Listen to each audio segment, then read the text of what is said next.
mungkin kalau saya turutin respon saya terhadap, saya dengerin dari awal kok di belakang sana. Jadi saya bersyukur malam hari ini Anda berlangsung. Saya lihat ini tidak bisa terjadi kalau tidak suci Anda semua. Mungkin kalau fisiknya nggak suci lah, tapi kalau sedang nggak suci, tapi hati Anda suci, pikiran Anda suci. Kalau tidak suci, Anda tidak bisa bertahan lebih dari 2 jam. Dan saya bersyukur Indonesia masih ada KC yang tidak ada di seluruh dunia kecuali di Jakarta. Yang gitu. Pertama. Yang kedua gini, dan kafir sama ateis itu nggak sama. Ya, nah, Dadang kemarin ngaku kafir, sekarang ngaku ateis. Berarti dia tidak ngerti kafir, tidak ngerti ateis, sehingga tidak sah pengakuannya sebagai kafir maupun sebagai ateis. Itu menyebabkan dia tidak ada masalah sama Allah. Allah yang mengatakan, oh Dadang ngomong apa orang paham.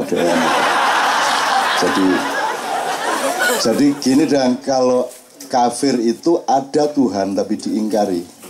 Tapi kalau ateis, Tuhan nggak ada. Ada Tuhan tapi disekutukan, tuh namanya syirik atau musyrik. Kalau ateis itu nggak ada Tuhan. Pokoknya dalam diri seseorang Tuhan itu nggak ada. Itu namanya ateis. Nah, jadi kalau Anda mendengarkan Dadang, Anda harus mengerti makomnya. Dia itu mataul gurur, dia itu hiasan di bumi, ya. Jadi yang penting indah dan menggembirakan. Tidak usah diukur ini Mas Murni apa KW 4, pokoknya yang penting Dadang menggembirakan. Ada seorang senior ateis juga, senior ateis di Jogja, namanya Pak Azadi Siregar, Bang Hadi, yang nulis Cintaku di Kampus Biru. Itu juga sehari-hari selalu menunjukkan, memberi kesan kepada setiap orang bahwa dia tidak percaya Tuhan, bahwa dia bukan Muslim. Justru karena dia sangat Muslim, maka dia menyembunyikan keislamannya. Bahkan dia mengatakan di Katibiro dalam sebuah diskusi, dia mengatakan, kan Muhammad bilang kalau tangan kanan berbuat baik, tangan kiri jangan sampai tahu. Bahkan kalau sholat jangan sampai ketahuan Allah. Dia bilang gitu. Bang ojo banter-banter di obong omahmu, saya bilang gitu ya. Terus kemarin saya ketemu lagi, saya bilang, Bang, tapi bagaimana mungkin sholat terus Allah sampai nggak tahu? Allah kan maha tahu. Oh iya ya, Allah maha tahu ya. Jadi setiap kali Allah, waduh tahu ini, nggak jadi. Allahu Akbar, wah ketahuan, dia maha tahu ya, nggak jadi. Akhirnya nggak ada alasan untuk sholat, karena dia mau ikhlas sholat, jangan sampai ketahuan. Saya sholat tuh ya sholat, titik. Jangan sampai tahu siapa-siapa, Allah pun jangan sampai tahu. Tapi karena Allah maha tahu, dia ingin Allah, waduh ketahuan nggak jadi. Akhirnya gak sembahyang seumur hidup.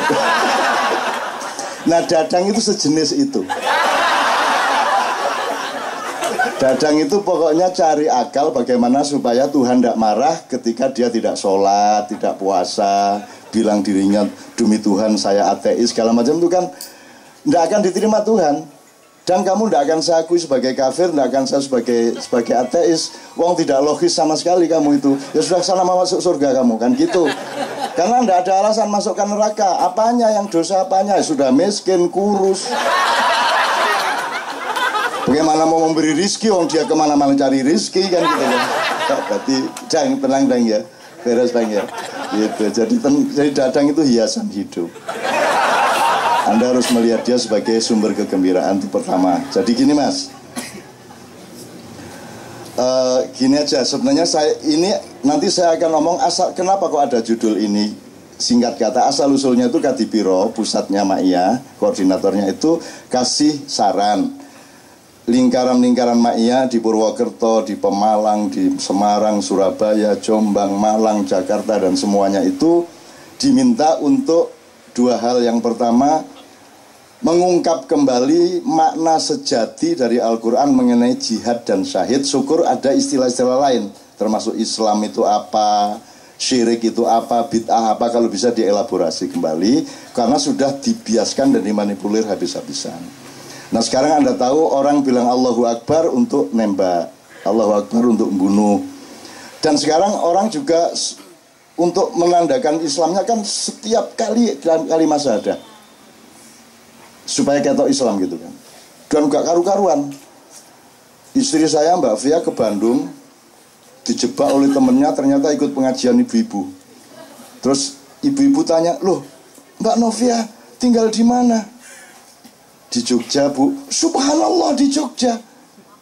Bojoku bingung, hubungannya Jogja karo subhanallah itu apa? Tinggal di Jogja kok subhanallah itu loh. Ki podo lah iya.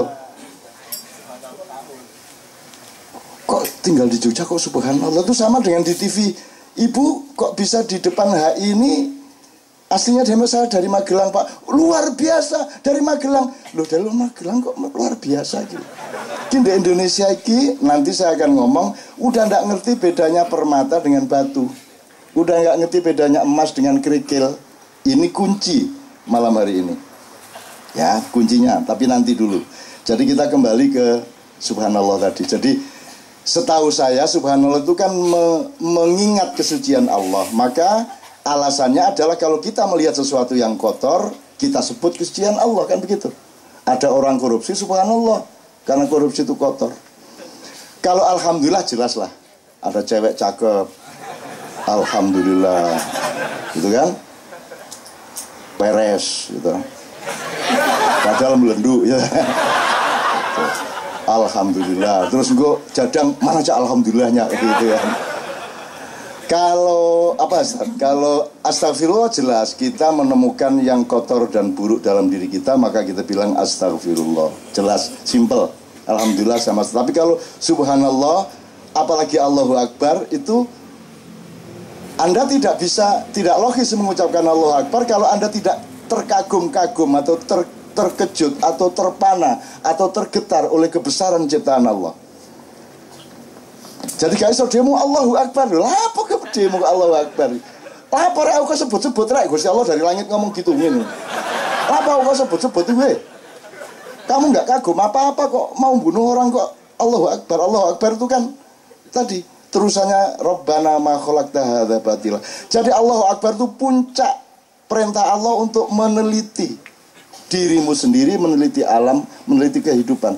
Terus kamu menemukan kekaguman-kaguman luar biasa. Ya Allah, aku ini sudah mau jual rumah, udah nggak punya harapan. Loh ada loh teman yang nolong saya, Allahu Akbar. Kagum saya sama takdir Allah itu. Nah, baru cocok Allahu Akbar. Maka kalau kamu Allahu Akbar, Allahu Akbar, Allahu Akbar, itu kamu disuruh meneliti 1 bulan, maka itikaf 1 bulan, berpuasa, mengambil jarak dari materialisme, mengambil jarak dari mainstream. Kamu selama berpuasa, akhirnya kesucian dirimu itu menemukan hal-hal yang dahsyat dari kehendak Allah dan ciptaan Allah. Maka kamu tidak sabar untuk menunggu mengucapkan Allahu Akbar gitu. Iki meneng-meneng Allahu Akbar. Ono apa Allahu Akbar? Iya nono ndas melaku dewe 5, nah itu Allahu Akbar. Apa kaki 1000, tadi ada memedi 1000, sikil 1000 melaku gandek awak itu. Utawa ono tangan ngene iki karo nyekel nyekel dekmu itu ya di kamar nih dan seterusnya lah gitu ya. Tapi saya nggak akan berpanjang. Tapi intinya kalau kembali ke Mbak tadi, dia kan juga memaksudkan bahwa sesungguhnya Islam itu bukan sesuatu yang tidak bisa mata mengandalkan Islam. Mata diandalkan untuk jadi gini, saya tuh nggak bisa nuduh si teman saya ini kafir. Wong saya nuduh dia muslim aja nggak bisa kok saya. Saya nggak punya data apapun mengenai dia. Saya bilang Ustadz muslim aja saya nggak berani kok. Jangankan saya bilang kafir, saya bilang dia muslim pun saya tidak berani. Jangankan dia, aku menyebut diriku muslim pun aku tidak berani. Karena itu prerogatifnya Allah untuk menilai aku ini muslim benar apa bukan. Lah kok saya menyebut diri saya muslim? Saya cuma berusaha. Saya berikhtiar, mudah-mudahan nanti lolos Allah. Lah kok saya ini ngafir-ngafir nanti. Itu namanya kafir. Orang yang mengkafir-kafirkan adalah orang kafir. Kenapa? Karena itu haknya Allah mengkafirkan. Karena Allah yang punya data, punya informasi, punya fakta, dan bisa melihat yang zahir maupun yang batin mengenai Islam tidaknya seseorang. Maka hanya Allah yang layak mengetahui seseorang itu muslim atau tidak muslim. Kalau ada orang mengatakan kamu kafir, itu berarti dia menutupi haknya Allah. Maka dia kafir, menutupi itu kafir. Makanya bahasa Inggrisnya cover. Cover bed, ya. Itu diambil dari bahasa Arab. Kafir itu asal-usulnya petani. Petani itu disebut kafir karena pekerjaannya menutupi tanah dengan tanaman. Terus diambil untuk istilah teologi. Jadi kafir adalah orang yang menutupi kebenaran Allah. Apalagi nggak hanya menutupi, tapi mengklaim haknya Allah dipakai oleh dirinya. Itu kafir mu'akkad dan mughaladah. Kira-kira ngono ya. Jadi sekali lagi ya, makanya saya tidak pernah peduli Anda beragama apa. Anda otentik apa tidak gitu, Anda jujur apa tidak, begitu dok saya tahunya. Bagaimana saya tahu Anda Muslim? Apa mergo kupluan? Apa nih Muslim? Sekarang itu Masya Allah sudah sampai ke situ, kita ditipu selama 500 tahun sampai 700 tahun. Itu nanti kalau ada waktu baru kita omongkan yang 500 tahun, 700 tahun, meskipun tidak perlu eksplisit. Kita saiki ki ono masjid iku ono tulisan yang belum khitan dilarang masuk masjid. Ika gak paham, kalau ada hukum kan harus ada prosedurnya. Harus ada perangkatnya, harus ada fasilitasnya. Terus carane ngecek uang wis sunat gurung ku ya apa? Masuk masjid, masuk ruangan, buka. Akhirnya suwe-suwe pegel, sampun Pak. Gendeng lagi bang.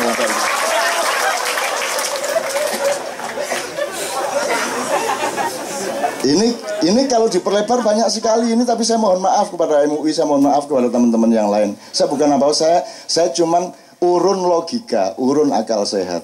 Karena sumber kesehatan hidupmu adalah jujurnya pikiranmu. Kalau engkau tidak jujur berpikir, saraf-sarafmu akan konslet dan akan menciptakan perintah-perintah yang akan membuat badanmu tidak sehat. Teman sekalian, jadi sekarang ada sertifikasi arah kiblat, coba. Ya apa ya arah ini? Iya kok kiblat itu jelas. Mana ada orang sholat di Indonesia ngadep kiblat? Nggak ada. Ngadep ke barat, miring ke utara 24,5 derajat. Tapi nggak menghadap kiblat. Kiblat di sana kok. Arab di sana mas, dari sana mas, di sana mas. Sembayang ini ya. Ini ya. Karena imamnya wis 70 tahun kata gak kelebok ya apa kan. Mana kiblat? Kan jangan hanya bujur, lintangnya juga kan begitu. Iki oh barang-barang. Sertifikasi halal barang itu aku setuju aja dan seneng ada dana banyak yang masuk dari sertifikasi halal. Cuman kan nggak masuk akal. Gini loh mas, kalau di Kuala Lumpur, di Tokyo itu kan 90% di jalan raya itu mobil. Maka kalau ada motor bahaya. Maka motor harus menyalakan lampu. Kan gitu. Maka dari jauh sudah kelihatan, tidak sampai tabrakan atau gesekan. Kalau di Jogja lah motor kabeh. Wah, mentrong sambrek. Ini ngapain dinyalakan? Mestinya yang dinyalakan yang minoritas, betul enggak? Karena asumsi dasarnya ini mobil semua, kalau ada motor nanti nggak kelihatan bahaya, maka harus pakai lampu.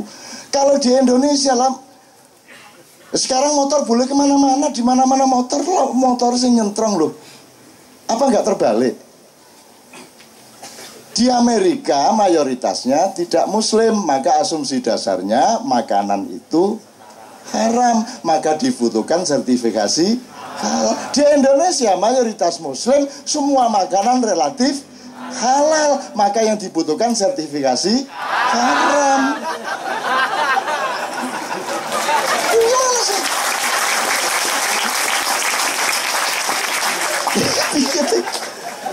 Ya tapi tidak apa-apa, wong dia tidak ngerti. Tuhan bingung, waduh gak paham. Engkau nyun sewu ketua MUI, kamu kok bikin begini? Loh, kan sertifikasi haram, kok halal? Loh, ngoten ta? Mboten ngertos ya kula. Akhirnya masuk surga, wis mlebu gak paham kan gitu. Enak pokoknya. Jadi jadilah orang sebodoh-bodohnya orang, sehingga Anda tidak ada alasan pada dirimu untuk dimasukkan neraka.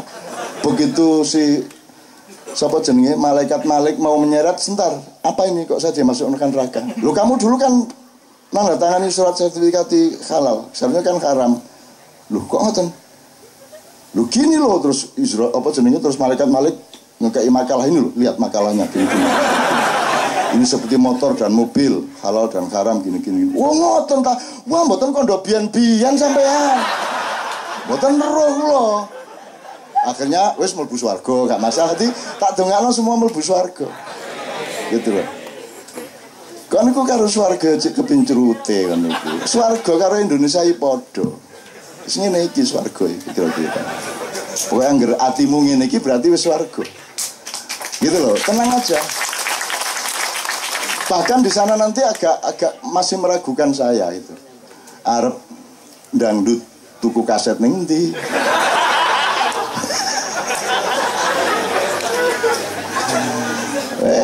Nonton TV masa ono siaran TV ndek swarga gitu kan.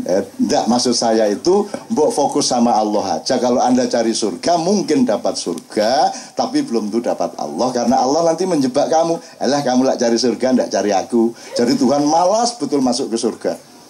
Mana kok Tuhan ndak ada di surga ini? Terus karena orang bertahun-tahun kena, untuk apa kita di surga tapi tidak ada Allah? Sia-sia ngono kabeh ngomong. Terus Allah ngangguk teko cendela, lah kon lak ndolek swarga kan ndolek aku. Salah. Kalau kamu cari Allah, hadiahnya surga. Jadi cari Allah aja. Ruwet itu cari surga itu, ruwet. Udah enggak, cari Allah aja. Nah, oke, saya kembalikan ke kafir-kafir tadi gini.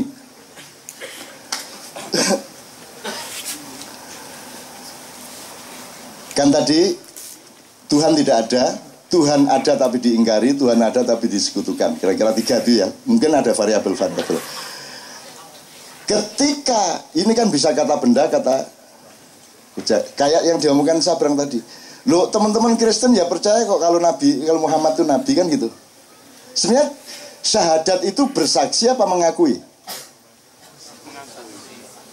Hakikatnya itu bersaksi atau mengakui? Mengakui toh. Lah saiki kanca-kanca sing jarine nang Islam ki yo ngakoni lho nek Gusti Allah iku ya iko, ya ta. Muhammad iku yo nabi.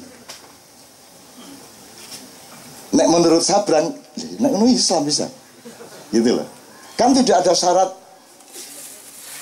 Muhammadur Rasulullah wa Isa Rasulullah wa mulka adek ngono. Zulkifli, Zulkarnain ruwet sadate dawa ngono lho.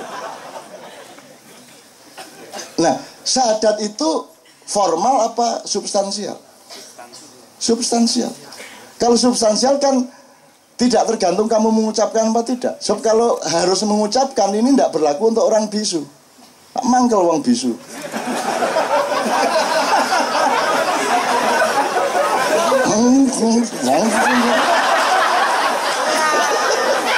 Kamu itu ya sadis. Berdebat yang ndak mengenai tahiyat. Akhirnya saya berpihak kepada orang yang tidak nduting. Dah, mau apa kamu? Karena ndak punya driji. Lah mangkel sih nggak di driji, Mas. Ngene ren. Sing kene berdebat ngene, tangine. Wah. Kamu itu kalau berdebat itu mbok yang mikir-mikir kiri kanan. Ada jadilan, makan beling, makan padi, dimarahin, dibid'ahkan. Enggak ngasih makan nasi. Kok daripada kamu membedahkan bawa nasi bungkus.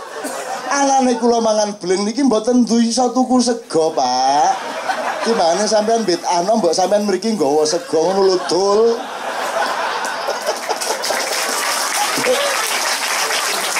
Jadi orang tidak pernah berpikir agama dengan dimensi sosial. Orang tidak pernah berpikir agama dengan dimensi budaya. Orang tidak pernah berpikir agama dengan dimensi psikologi, hati, nurani, perasaan. Itulah sebabnya ada anjuran dari Jogja mbok diomongkan itu soal jihad syahid. Perspektifnya adalah mana rahmatan lil alaminnya ini? Mana ini rahmatan lil alaminnya ini? Mana? Di Timur Tengah sampai Sumba sampai mana rahmatan lil alaminnya mana? Loh kalau Islam bukan rahmatan lil alamin itu terus Islam cap apa? Cap gome. Itu loh. Pokoknya di Jogja 17-an besok judulnya rahmatan lil alaminnya mana? Itu judulnya. Karena di sana kurang intelektual, kurang akademis. Kalau di sini kan ateisme agama. Itu nanti di Jogja rahmatan lil alaminnya mana? Ini ceritanya. Nanti bulan depan mudah-mudahan bisa kita informasikan ini kita sedang memasuki gerbang rahmatan lil alamin, tetapi Anda harus lebih menderita paling tidak 10 tahun lagi. Tidak apa-apa. Dan nanti ada yang lebih parah dari Jokowi. Ada yang lebih parah dari yang sekarang Anda gelisah dan cemas. Anda harus siap. Anda harus siap, orang maknya harus siap bahwa hidup ini tidak sama dengan yang kamu inginkan, tidak sama dengan yang kamu pikirkan. Bahkan hidup ini berlangsung sebagaimana yang kamu paling benci dan paling jijik. Mau apa kamu? Terus berdoa kamu sama Tuhan. Terus Tuhan bilang, apa dungo-dungo, nek pas susah dungo kon yo. Engko nek wis oleh duit langsung nang kafe. Gak dungo nang aku gitu. Ya Tuhan sih gak ngomong gitu, itu kan cara saya merepresentasikan Tuhan sih tan kinoyo ngopo tan kino kiniro ya laisa kamitsli syai'un. Jadi tidak mungkin saya menggambarkan Tuhan, itu gambaran saya tentang Tuhan. Jadi sama dengan ateis itu tidak ada yang dia tolak, itu bukan Tuhan yang dia tolak, itu ya informasi tentang Tuhan yang sampai ke dia. Dia kecewa sama ISIS, dia kecewa sama penipuan demokrasi, dia percaya sama kilang minyak dihabisin oleh Amerika di seluruh Timur Tengah gitu ya. Dia kecewa sama Freeport gitu ya. Akhirnya karena semua atas nama Tuhan, Allahu Akbar, dor, Allahu Akbar, zriyat gitu ya. Akhirnya dia benci dan tidak mengakui Tuhan. Yang diakui bukan Tuhan, yang diakui adalah yang seolah-olah Tuhan yang sampai ke dia. Jadi cara orang Islam memperkenalkan Tuhan kepada dunia itu yang membuat orang di dunia menjadi tidak simpati kepada Islam. Kira-kira gitu loh Mas ya. Nah, kalau kita agak sedikit saja shortcut, misalnya kasusnya Tuhan tidak ada. Kalau di Indonesia kan ini tidak terjadi. Tuhan ada loh. Meskipun cuma diambil sifatnya gitu ya. Tuhannya juga agak sedikit tersinggung ini sama Pancasila. Loh, ini kan satu-satunya negara yang bertuhan. Tuhan apa dari Tuhan gitu. Tuhan apa? Ketuhanan kok Tuhan. Emang sama putih sama keputihan. Menunggu. Enak aja loh gitu. Mana Tuhannya? Kan ketuhanan. Yang kamu ambil cuman sifatku, tapi bukan diriku. Sana berdoa sama sifatku sana, tidak kepada aku. Wah, nek Gusti Allah ngomong piye? Kamu hanya suka manisnya tapi kamu tidak mengakui gulanya. Ngono rek. Kamu hanya butuh hangatnya tapi kamu tidak ingat listriknya. Kamu tidak ingat api. Ketuhanan diambil sifatnya tok. Ibarat sapi dijupuk buntute tok wancane dodol sop buntut. Dadi nek sapi liwat cetok crek, sapi liwat cetok gitu kan. Nyeneng lah orang Indonesia ini. Media masanya dia dulu tuh ya kerjanya motong sop buntut itu. Pokoknya dari sapi yang diambil buntutnya, kan karena laku buntutnya. Jadi dari wanita yang diambil pantatnya sama susunya. Dangdut yang begitu. Dangdut kan pertama penting pemain musiknya bareng-bareng, lama-lama untuk apa musiknya? Oh, yang penting penyanyinya. Akhirnya musiknya cukup apa? Tape recorder ya gitu ya. Oke. Setelah itu lama-lama untuk apa? Penyanyinya, oh yang penting pantatnya. Goyang ini, goyang itu gitu. Akhirnya raine gak penting. Jadi suatu hari petunjukan danduki mek ono bokong tok kan. Bokong. Ada bunyi musik terus bokong, muter. Terus enggak penting perutnya, enggak penting, pokoknya ono bokong. Jadi kita itu makin lama makin memperhinakan diri, mempersempit diri, mengkotak-kotakkan diri seperti itu teman sekalian. Oke. senengnya oleh pokoknya. Lah ya daripada repot-repot tuh enggak penting kok wajahnya Inul, enggak penting toh. Dulu zaman awal dulu wajahnya Inul enggak penting kok, wajahnya kayak apapun enggak masalah, yang penting pantatnya ngebor. Kan begitu. Jadi nang ngono ya wis lah, bokonge wis. Dadi nek iso TV ku pokoke nek syuting bokonge tok. Jadi bokong tok apik itu. Mbok sudah pragmatis seperti itu. Tuh. Nah, oke, sekarang agak lebih serius dikit. Saya coba potong-potong. Kalau Tuhan tidak ada kan tidak terjadi di Indonesia. Pokoknya ele-ele pokoknya anggap Tuhan ada. Sekarang Tuhan ada tapi diingkari. Atau Tuhan dianggap tidak ada. Variabelnya ya. Kalau ada sebuah rapat anggaran dan Tuhan tidak diingat oleh orang yang rapat anggaran, berarti ateis itu rapat. Benar nggak? Kalau ada presiden mengambil keputusan dan selama dia memproses kemudian mengambil keputusan itu dia tidak melibatkan Tuhan sebagai pertimbangannya, berarti ateis dia. Karena ateisme itu sebenarnya adalah dinamika kata kerja. Kapan ada Tuhan, Anda tidak ateis. Kapan Tuhan tidak Anda libatkan, berarti Tuhan tidak ada, Anda tidak libatkan. Nah sekarang saya tanya sama Anda semua, kadar ateisme politik kita itu seberapa?